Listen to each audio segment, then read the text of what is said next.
رحیم آپ کی تلاش میں محمد شاہ زمان لغاری آپ کو ویلکم کرتا ہوں۔ آج کی میری ویڈیو کا عنوان ہے کہ کل وزیر اعظم شہباز شریف اور حمزہ شہباز کو منی لانڈرنگ کیس میں بری کر دیا گیا ہے۔ ایک لائن یاد آ رہی ہے یار، میں پاکستان کی سیاست میں سیٹلمنٹ دیکھ رہا ہوں، پنشمنٹ نہیں دیکھ رہا۔ کسی مرد کلندر نے یہ بات کی تھی، یہ سب بری ہو جائیں گے، یہ دوبارہ لوٹیں گے اور عوام کی طرف دیکھ کر مسکرائیں گے کہ ہم نے کس طرح ان کو پاگل بنایا ہے۔ یہ کسی مرد کلندر نے باتیں کی تھیں اور یہ بھی کہا تھا کہ یہ جو موجودہ نظام ہے یہ یزیدیت کا حامی ہے، شر کا حامی ہے، اشرافیہ کا حامی ہے، غریبوں سے اس کا کوئی تعلق نہیں، انسانیت سے اس کا کوئی تعلق نہیں، انقلاب اور تبدیلی سے اس کا کوئی تعلق نہیں، اس نظام میں رہ کر انقلاب اور تبدیلی نہیں آ سکتی۔ کسی مرد کلندر نے باتیں کی تھی۔ کل کیا ہوا؟ منی لانڈرنگ کیس میں حمزہ شہباز اور شہباز شریف بری ہوئے۔ اس سے پہلے مریم صفدر اور ان کے شوہر صاحب بری ہوئے۔ اس سے پہلے وہ کیا کہتے ہیں حمزہ شہباز اسحاق ڈار صاحب واپس آئے پاکستان میں۔ یہ سب مرد کلندر کی جو پیشین گوئیاں تھیں وہ سچ ثابت ہوتی رہی، لیکن ہم نے ان مرد کلندر کو پہچانا نہیں، ہم نے ان کی کسی بات کو خاطر لایا ہی نہیں، اور آج ہم نقصان بھگت رہے ہیں۔ اس نظام میں جو انقلاب نہیں آ پا رہا، تبدیلی نہیں آ پا رہی، اور ہمارے اپنے جو تبدیلی کے علمبردار انسان ہیں وہ خود اس نظام کے انجانے میں تحفظ گار بنے ہوئے ہیں اور اس نظام کو خود ہی تحفظ دے رہے ہیں۔ اب کیا ہوگا؟ زیادہ سے زیادہ ان کو تو کچھ ہونا نہیں، چاہے موجودہ تبدیلی کے علمبردار ہیں یا باقی جو ہیں۔ گھسیٹے گا کون؟ پٹائی کس کی ہونی ہے؟ روئے گا کون؟ پاکستان کے عوام، جنہوں نے اس مرد کلندر کو اصل انقلاب کے حامی کو پہچانا نہیں تھا۔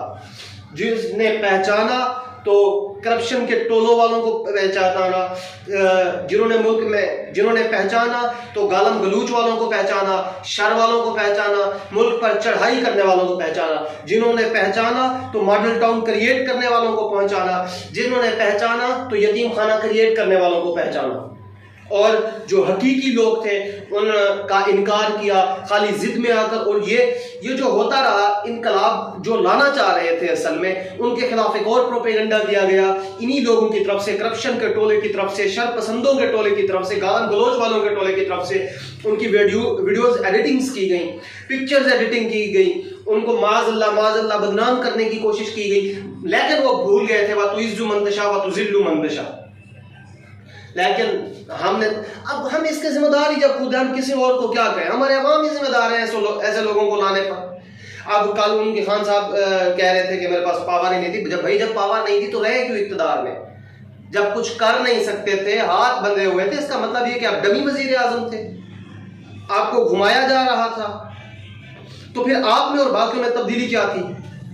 وہ بھی اقتدار پر بیٹھنے آئے تھے، آپ بھی اقتدار پر بیٹھنے آئے تھے۔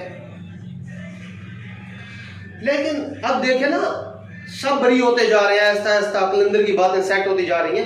اگر انہوں نے بری ہونا تھا، ان پر کرپشن کے الزامات نہیں تھے، تو عدالتوں کا ٹائم کیوں ضائع کیا گیا؟ عوام کو ذلیل کیوں کیا گیا کراؤڈ گیدرنگز میں بلا کر؟ عوام کو پاگل کیوں بنایا گیا؟ کس لیے آخر عوام کا وقت ضائع کیا گیا؟ عوام آپ کے دھرنوں میں کیوں آئے؟ خود کو استحصال کا شکار کیا، گھر چھوڑ کر آتے رہے آپ کے دھرنوں میں۔ آج آپ کہتے ہیں ہمارے پاس پاور نہیں تھی، بڑی آسانی سے کہہ رہے ہیں، اور کہہ بھی تب رہے ہیں جب اس سسٹم نے آپ کو نکال دیا۔ اب وہ سسٹم آپ کو آنے نہیں دے رہا، اب تب تو خوشی سے آ گئے، اس نظام نے آپ کے ساتھ یہی کرنے تھا۔ اس سسٹم میں جو یزیدیت کے حامی ہیں ان کے ساتھ سیٹلمنٹ ہو رہی ہے، پنشمنٹ نہیں ہوگی۔ یہ مرد کلندر نے بات کی تھی، آج وہی کچھ ہمارے سامنے ہے، اور ہم ابھی بھی ان پر ہی معاذ اللہ نکال رہے ہیں جو وقت کے مجدد ہیں۔ تو عوام سے التماس ہے کہ بھائی اب تو کم سے کم ان لوگوں کی گمراہی سے نکل جائے، ان لوگوں کی باتوں سے نکل جائے، اور یہ جو ٹائم ضائع کیا گیا عدالتوں کا یا جو کچھ بھی ہوا، جس طرح یہ لوگ رہا ہوئے، that is something else. اگر ان پر نہیں تھے تو ان کے باہر فلیٹس کیسے ہیں، ان کی پراپرٹیز کہاں سے ہے؟ کبھی ان کے اپنی باتوں میں تضاد ہوتا ہے، کوئی کہتا ہے کہ ہم غریب کسان کے پوتے تھے، بچے تھے، کوئی کہتا ہے کہ ہمارا جو دادا تھا وہ بہت بڑے مالک تھا، فیکٹریز کا مالک تھا، بہت بڑا امیر آدمی تھا۔ باپ کیا کہتا ہے، بیٹی کیا کہتی ہے، جن کی اپنی سٹیٹمنٹس میں تضاد ہے، ہم ان پر ٹرسٹ کر رہے ہیں. ہم کیوں دھوکہ کر رہے ہیں، خود سے ہی دھوکہ کر رہے ہیں، ذہنی غلامی کیوں کر رہے ہیں ہم. آج میرے قوم سے سوال ہے کہ یہ جو بری ہوئے ہیں شہباز شریف صاحب اور حمزہ شہباز، اور اس سے پہلے مریم صفدر اور ان کے خاوند، اور اس سے پہلے جو اسحاق ڈار صاحب پاکستان میں تشریف لائے ہیں، تشریف آوری کہیں گے، اس سسٹم میں جس محبت سے ان کو بلایا گیا اور جس لیول سے آئے ہیں وہ بھی ہم بہتر جانتے ہیں. تو اس کے بارے میں آپ کی کیا رائے ہے؟ والسلام.